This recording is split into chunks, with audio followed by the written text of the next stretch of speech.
Yo at isa pang yo. Ito ang SHS segment. Subscriber Silakbot Stories mula po sa mga kwentong inyong ipinadala at ipinagkatiwala po sa atin.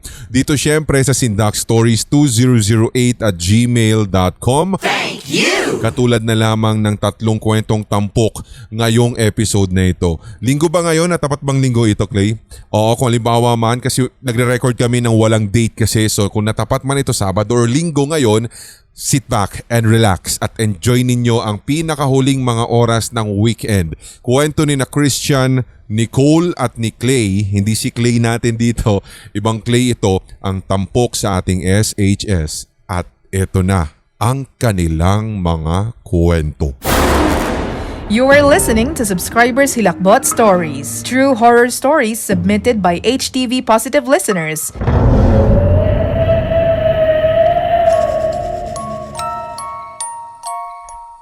Sir Red, marami na rin po ako mga karanasan ng mga masasabing nakakatakot at mga hindi maipaliwanag. Basta't mula noong bata ako, talagang matatakotin na ako. Kaya maaaring ito yung pinakadahilan kung bakit tila paborito akong paglaruan ng mga masasamang elemento sa aming bahay. Itago niyo na lamang po ko sa pangalang Christian.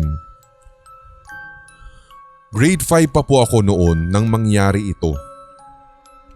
Katatapos lamang din po ng Yolanda noon sa Capiz at talagang malaki po ang naging pinsala nito sa amin. Nakakatakot din po ang paligid sapagkat bukod sa brownout at blackout, ibig sabihin, sa buong lalawigan ng Capiz. After po ng rumagasa na bagyo dito sa amin, rumagasa ba dapat na term doon? O matapos po ang pananalasa ng bagyo dito sa amin, ay nagpapakawala pa rin po ng tubig ang mga dam. At tandang-tanda ko pa noon, 12 po ng madaling araw, ay umiikot na ang bumbero sa amin para magbigay po ng mga anunsyo na babaha at dahil doon ay nagpapanik po talaga ang lahat ng mga residente. Kasi biglaan lang. Second floor po yung bahay namin, Sir Red, kaya medyo mahirap para sa amin na magpaakyat ng mga gamit, lalo't ang hagdan namin ay ordinaryong hagdanan lamang. Tandang-tanda ko pa na hindi namin kinayang iakyat yung ref at hanggang gitna lamang ng hagdan ang naabot. Hindi ko alam anong tawag pero yung mga common na hagdan na pag-akyat mo ng 10 steps ay may 10 steps na naman na hagdan paakyat. Kaya na guys, bahalang umintindi ha. Sabi niya, yun bang common na hagdan na pag-akyat mo ng 10 steps ay may 10 steps na naman sa hagdan paakyat o steps na naman na hagdan paakyat. So mahigit 10 kami sa bahay.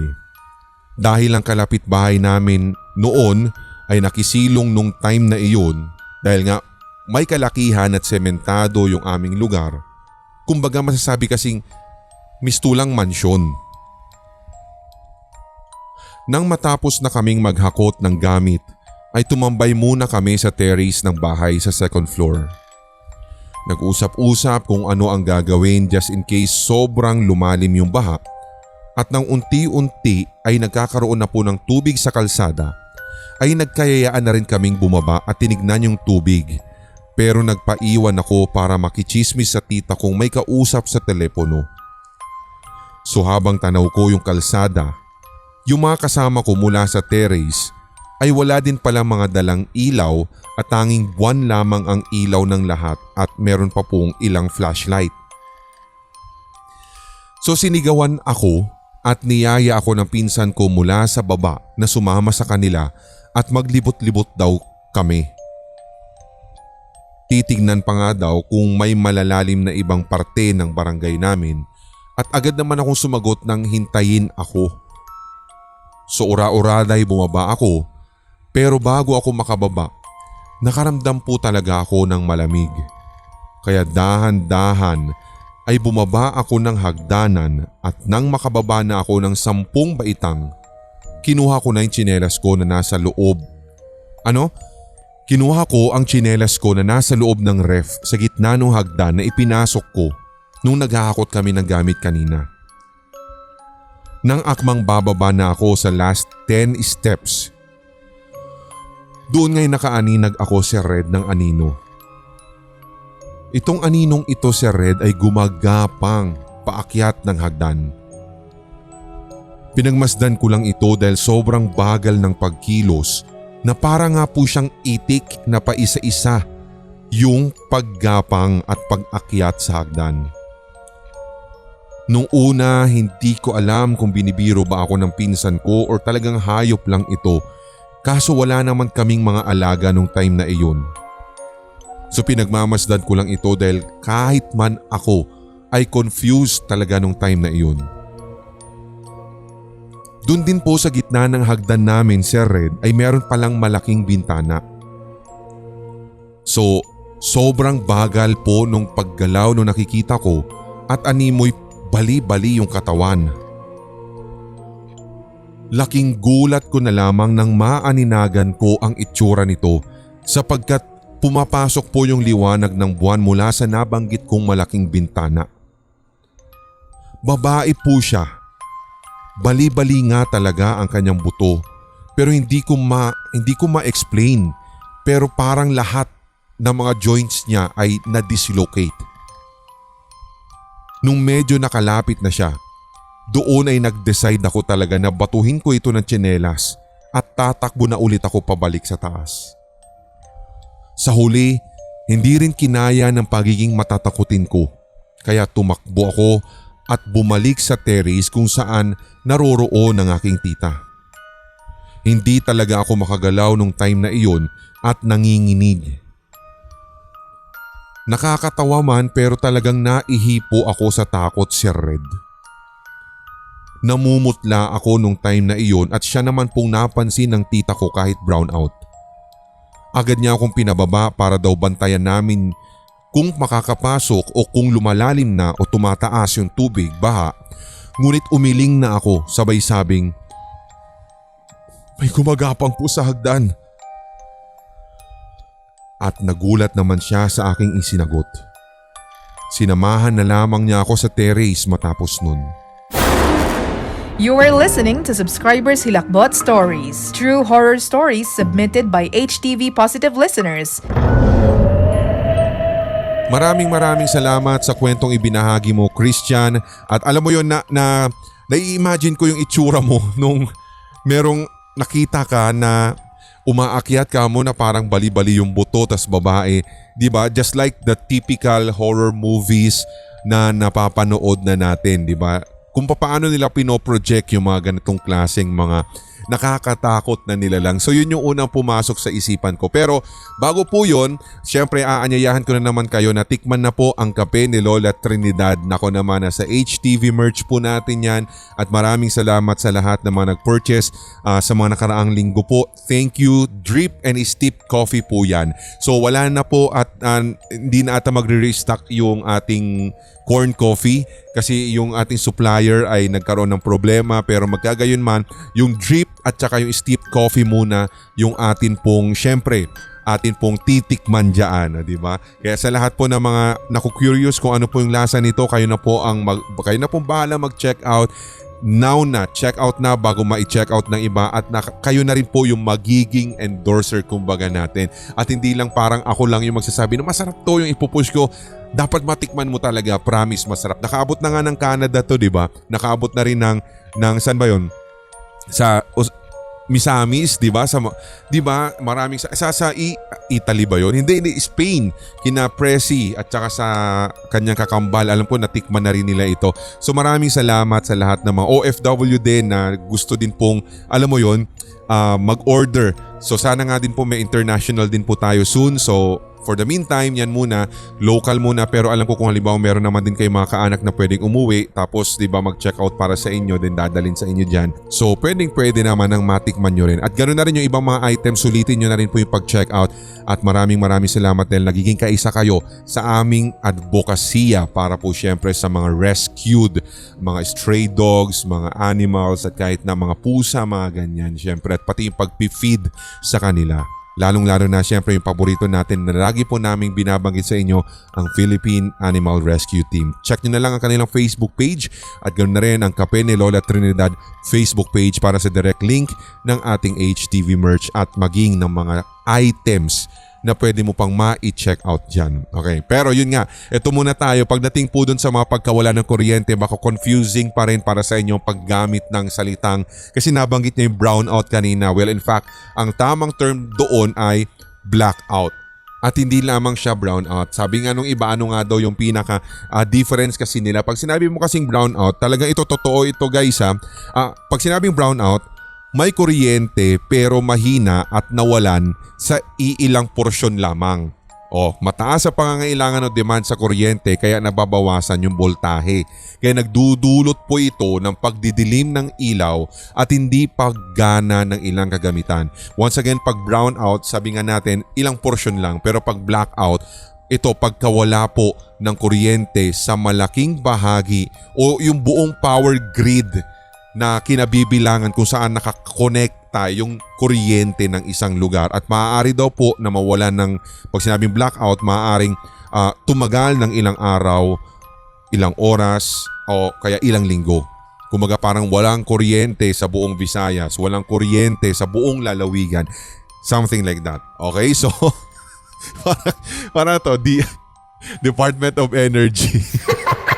Hindi, pero para at least, di ba, educational kahit papaano, at least kahit papaano yung confusion ninyo sa paggamit ng brownout and blackout ay tama. Diba? So that's something for you to know. Pero yun nga, balikan natin itong sinasabi dito na kwento po sa atin ni Christian. So hindi kaya mga ano to, kasi alam nyo kapag marami na, may mga kwento na rin tayo tungkol sa mga Yolanda, yung mga naging victim, sumalangit nawa, diba, yung mga very unfortunate kasi yung event na iyon na hindi talaga napaghandaan. Lalo pat alam naman natin na na-explain, may paparating na malakas na bagyo. Nag-signal number 4 or number 5 pa yata ito kung hindi ako nagkakamali, at isa sa mga itinuturing na pinakamalaking bagyo talaga. Pinakamalaki talaga na super typhoon na talagang halos buong Pilipinas ay ma-cover up niya, 'di ba? Very unfortunate lang dahil talagang isla ng Visayas, mga isla sa Visayas, yung talagang tinumbok nito.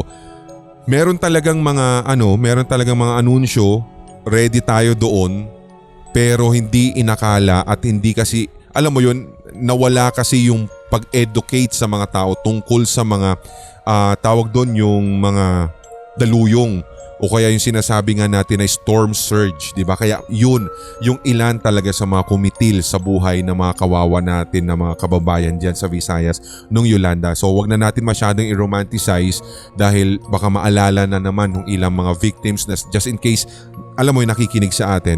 Pero yun nga yung sinasabi natin na may horror stories na tayo noon. Ano yung napindot ko?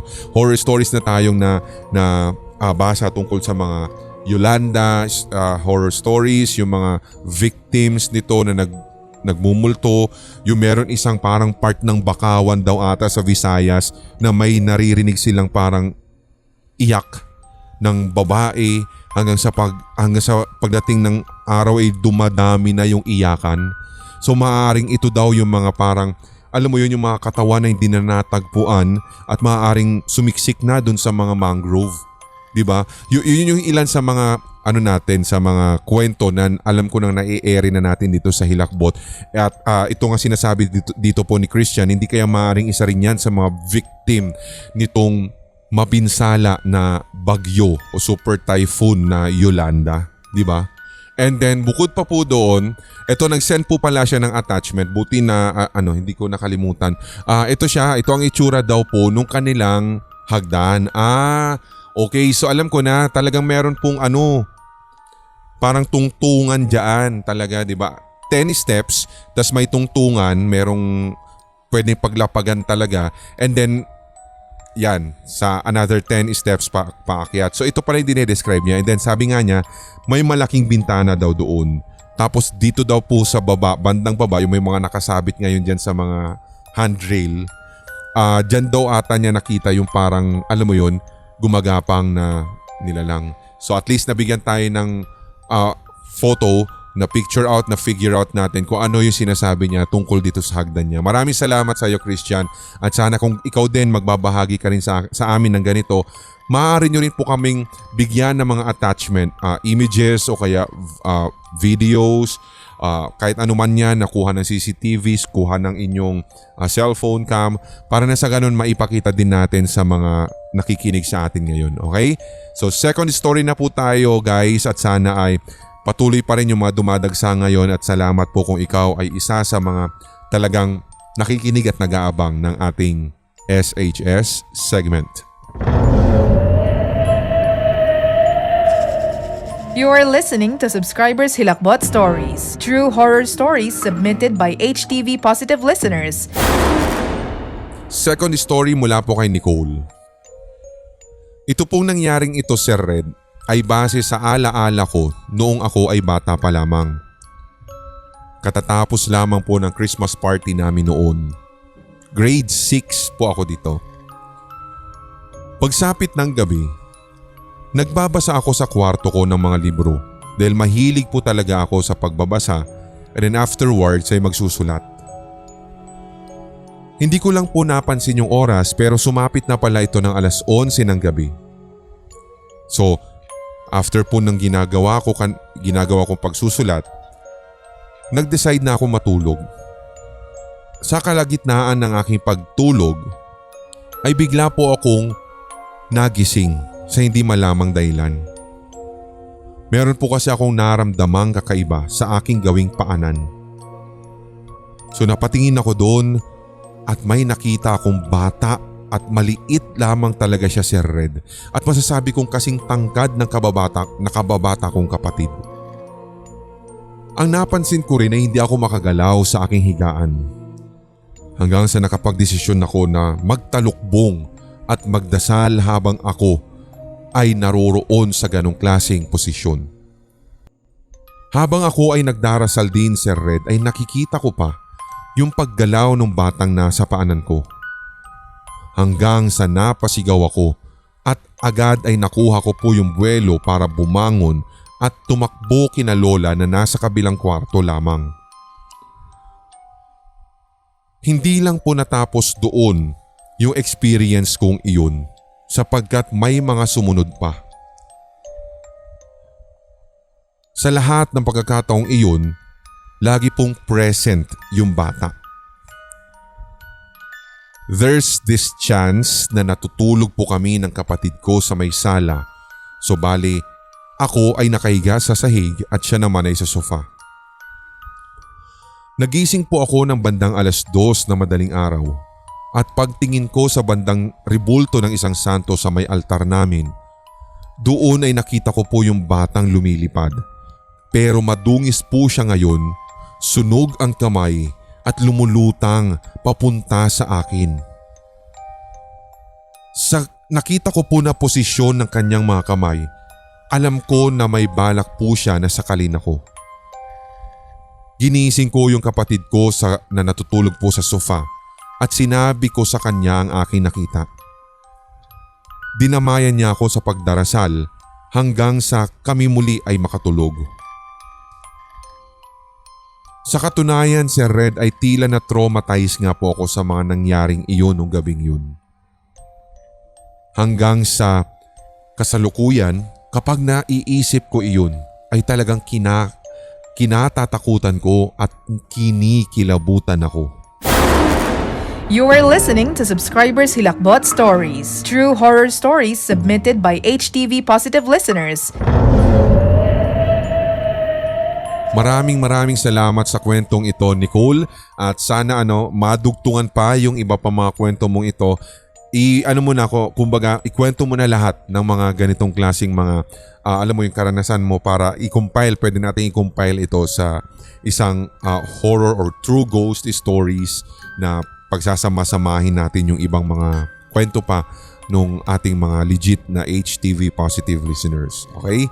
So third and last story na po tayo at ito naman po ay binahagi sa pamamagitan ng ating email sindakstories2008@gmail.com.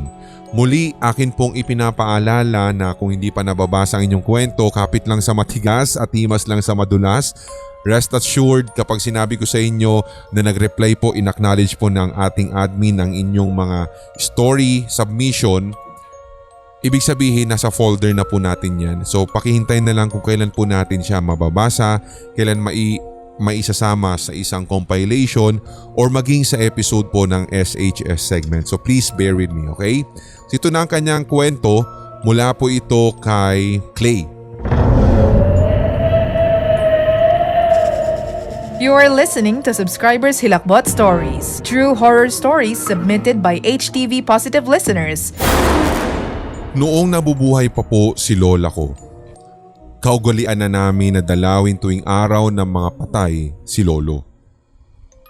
Maliliit pa po kaming mga magpipinsan noon at being kids aged 5 to 10, excited kaming lahat kasi hapon kami aalis ng bahay at madaling araw na po kami magsisiuwian.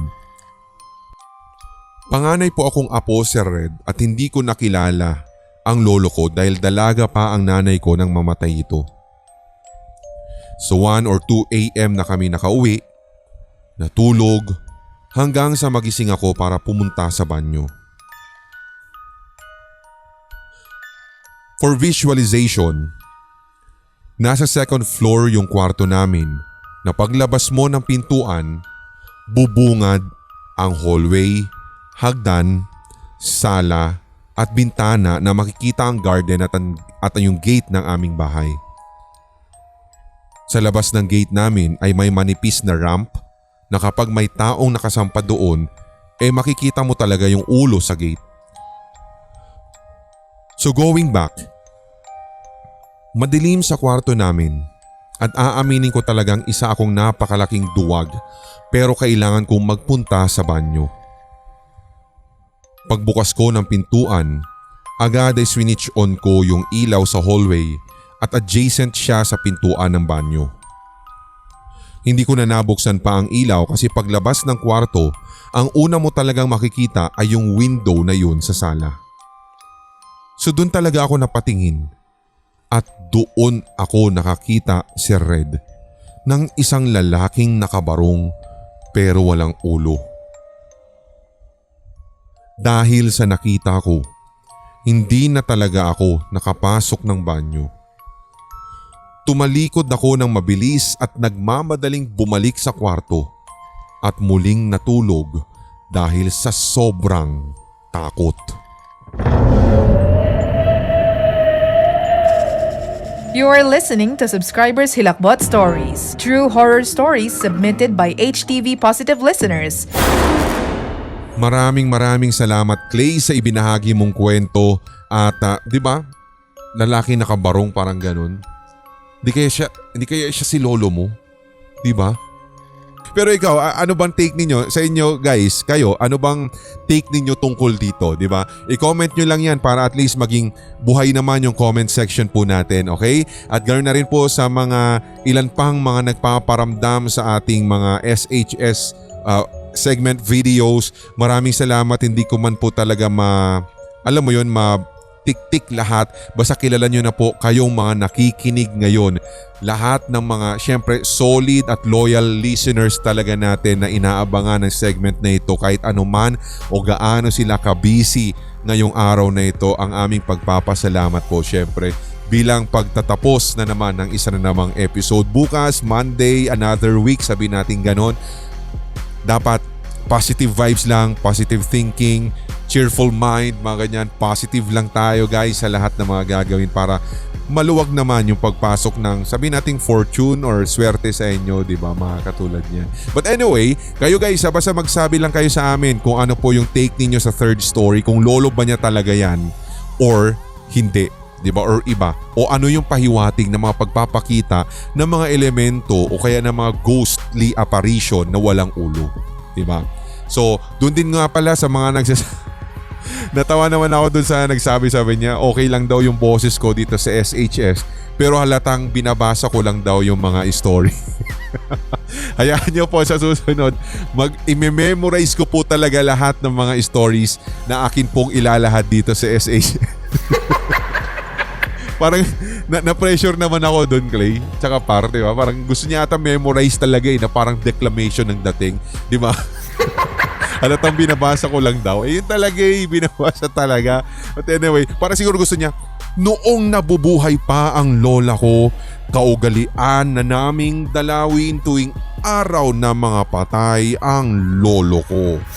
Maliliit pa kami ng mga pinsan ko at being kids, age 5 to 10 ay excited kaming lahat kasi hapon kami aalis ng bahay at madaling araw na magsisi-uwian. Ganun ba yung parang declamation style ba yung gusto nyong? Yung parang memorize talaga, memorize speech. Parang ewan ko. Anyway, maraming salamat sa inyo guys. Mahal na mahal ko kayo. Tuloy-tuloy lamang ang hawaan para wala ng galingan at lahat tayo ay solid HTV positive. Next time, memorize ko talaga. Speech declamation. May mga kwentong kababalaghan o mga karanasan kang kahilahilakbot na nagmumulto sa iyong memorya? Ibahagi na yan sa pamamagitan ng voice message o kaya i-type at i-send sa sindakstories2008@gmail.com. Maaari ring i-private message sa Hilakbot TV Facebook page. Ating pagkwentuhan ang inyong real paranormal experiences kasama si Red. Lunes at Biyernes, ito ang Subscribers Hilakbot Stories.